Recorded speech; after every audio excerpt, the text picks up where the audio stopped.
ایک مرتبہ اللہ رب العزت نے ملک الموت سے پوچھا، کیا کسی کی روح قبض کرتے وقت آپ کو دکھ ہوا ہے؟ تو ملک الموت نے جواب دیا کہ اے مولا کریم، میں نے کروڑوں لوگوں کی جانیں قبض کی ہے، مگر 2 جانیں ایسی ہیں کہ جنہیں قبض کرتے وقت مجھے بڑا ہی صدمہ اور افسوس ہوا ہے۔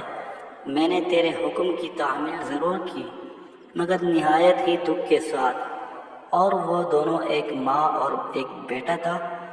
واقعہ کچھ اس طرح ہے کہ ایک جہاز غرق ہو گیا تھا اور ایک عورت اپنے شیرخوار بچے کے ساتھ ایک تختے کا سہارا لینے میں کامیاب ہو گئی۔ تختہ دریا میں بہہ رہا تھا اور ماں اور بیٹا اس پر سوار تھے۔ اے مولا کریم کہ اچانک تیرا حکم ہوا اور میں نے ماں کی جان اس تختے پر نکال لی۔ میرے لیے پریشان کن بات یہ تھی کہ ماں مر چکی ہیں، اب بچے کا کیا حشر ہوگا؟ بچہ ایک ٹوٹے ہوئے تختے پر سوار ہے اور تختہ ہر آن پانی کی لہروں کے تپیڑے کھا رہا ہے، جو کسی بھی وقت کسی تیز لہر کی زد میں آ کر الٹ سکتا ہے۔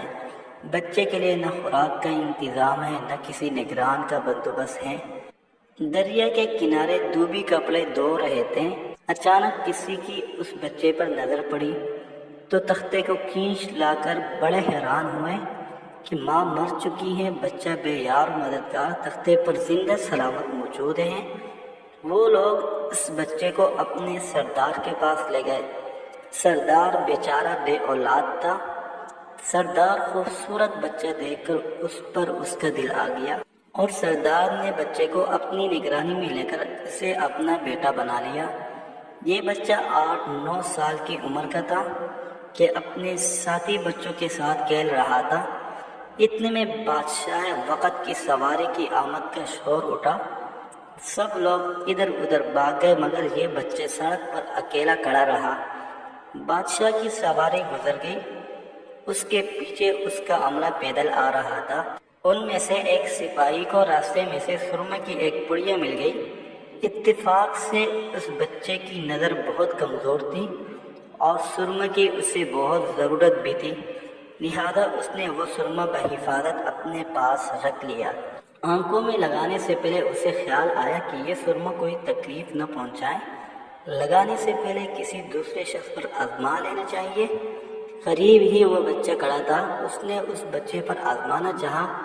بچے نے سرمہ اپنی آنکھوں میں لگا لیا مگر جو ہی سرمہ اس نے لگایا اسے زمین کی تہہ میں موجود چیزیں بھی نظر آنے لگی۔ اس نے دیکھا کہ زمین کے اندر بہت سے خزانے پوشیدہ ہیں۔ بچہ ہوشیار تھا، اس نے چیخنا چلانا شروع کر دیا کہ سرمہ لگانے کی وجہ سے میری آنکھوں میں سخت تکلیف پیدا ہو گئی ہے۔ وہ سرمے کی پڑیا گرا کر چلے گئے۔ بچے سرمے کی پڑیا اٹھا کر گھر پہنچا اور خوشی خوشی باپ کو سارا واقعہ سنایا۔ سردار بڑا خوش ہوا۔ باپ نے کہا کہ ہمارے پاس آدمی بھی ہیں اور گدھے بھی ہیں، تم سرمہ لگاؤ، ہم تمہارے ساتھ چلتے ہیں، جہاں کہیں خزانے پاؤ ہمیں بتاؤ، ہم نکالیں گے۔ چنانچہ ایسا ہی ہوا۔ بچے کے بتانے پر وہ لوگ خزانے نکالنے لگے اور تھوڑے ہی عرصے میں امیر بن گئے۔ بچہ جوان ہوا تو اس نے پرزے نکالنے شروع کیے۔ ان کے پاس دولت کی فراوانی ہو گئی، زمین کے تمام خزانے اس کی نظروں میں تھے۔ اس نے آہستہ آہستہ بہت سے آدمی اپنے ساتھ ملا لیے۔ اس کے بعد تمام سرداروں کو ادھر ادھر کر دیا اور خود ہی سردار بن گیا۔ آخر نوبت یہاں تک پہنچی کہ اس نے بادشاہ کے ساتھ بھی ٹکر لے لی اور اسے مغلوب کر کے خود بادشاہ بن گیا۔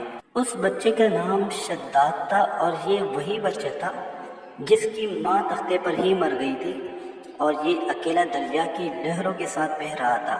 کہتے ہیں کہ جب یہ اقتدار میں آیا تو اس نے حکم دیا کہ ایک ایسا کمال درجے کا شہر آباد کیا جائے جس کی ایک اینٹ سونے کی ہو اور دوسری چاندی کی۔ اس میں ایک عالی شان باغ ہو جس میں دنیا کی ہر چیز میسر ہو۔ جب وہ شہر ہر لحاظ سے مکمل ہو گیا تو شداد نے ارادہ کیا کہ جا کر اس شہر کا نظارہ کیا جائے۔ چنانچہ وہ شہر کو دیکھنے نکلا۔ ابھی وہ دروازے تک ہی پہنچا تھا کہ ملک الموت کو حکم ہوا اور اس نے وہیں اس کی روح قبض کر لی۔ اسے اتنا موقع بھی نہ دیا کہ اپنے بے مثال باپ کو ایک نظر دیکھ سکتا۔ ملک الموت نے کہا، اے مولا کریم، اس شخص کی روح قبض کرتے وقت مجھے بہت ہی نہایت صدمہ ہوا کہ وہ شخص ہر چیز تیار کر کے اسے دیکھ بھی نہ سکا۔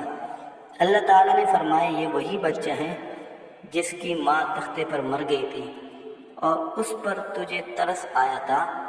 اس بچے نے بڑے ہو کر نافرمانی کی، خدا کے حکم سے بغاوت کی اور سرکشی اختیار کی، مگر ہم نے اسے خود ساختہ جنت میں قدم رکھنے کی مہلت بھی نہ دی اور اسے باہر ہی ہلاک کر دیا۔